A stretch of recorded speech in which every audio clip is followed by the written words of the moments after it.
সজনে পাতাকে বলে সুপারফুড। সজনে ডাঁটা তো অনেকেই খেয়েছেন, সজনে পাতায় ভর্তা কি খাওয়া হয়েছে? আসসালামু আলাইকুম, ফাহমিদাস লিটল কিচেন অ্যান্ড ব্লগসে আপনাদের সবাইকে স্বাগত। নতুন একটা ভিডিও নিয়ে আপনাদের মাঝে হাজির হয়ে গেলাম।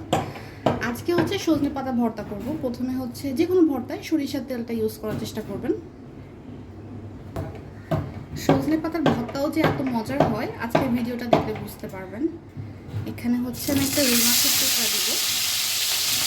এখানে রুই মাছের বদলে আপনারা চিংড়ি মাছ বা অন্য যে কোনো মাছ দিতে পারেন। তো আমি হচ্ছে রুই মাছটা অ্যাভেলেবেল ছিল, রুই মাছটাই ব্যবহার করেছি।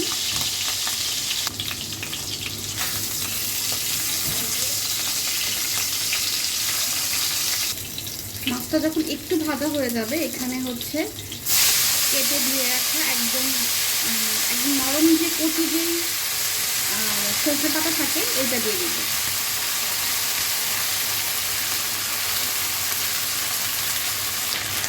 এরপর এখানে হচ্ছে একটা বড় সাইজের পেঁয়াজ, কিছু রসুন আর কাঁচামরিচ দিয়ে দিব। আপনার যে পরিমাণ ঝাল খেতে পারেন সেই আন্দাজে দেবেন। আমার ঝালের পরিমাণটা একটু বেশিই লাগে, তাই আমি একটু বেশিই দিলাম।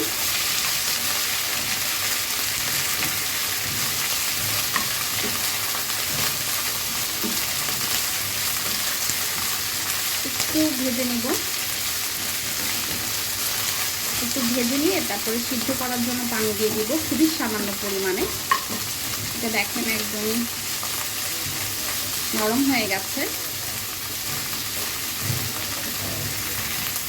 হলুদ গুঁড়া দিয়ে দিব একদম হাফ চামচ থেকে অল্প, লবণ দিয়ে দিব হাফ চামচের মতন।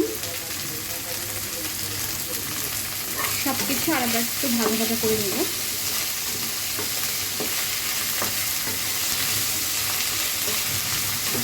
মানে সিদ্ধ হওয়া পর্যন্ত অপেক্ষা করব। এরপরে হচ্ছে আর কোনো কাজ নেই, জাস্ট ভর্তাটা বেটে নিলেই হয়ে যাবে।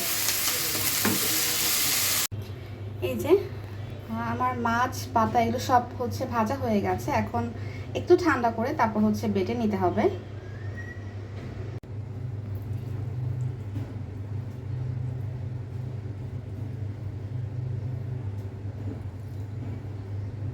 মাছের কাঁটাটা প্রথমে খুব ভালো মতন বেছে নিতে হবে।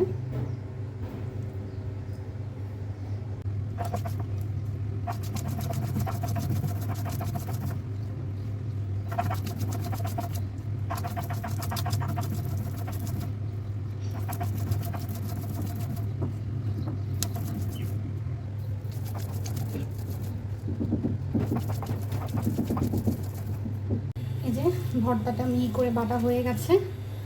এর মধ্যে আর কিছুই দিতে হবে না, জাস্ট এখন গরম গরম ভাত দিয়ে খেয়ে নেওয়ার পালা।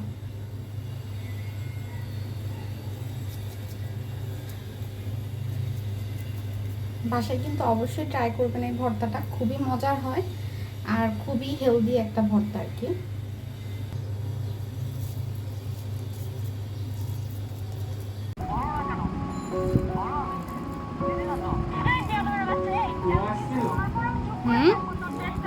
না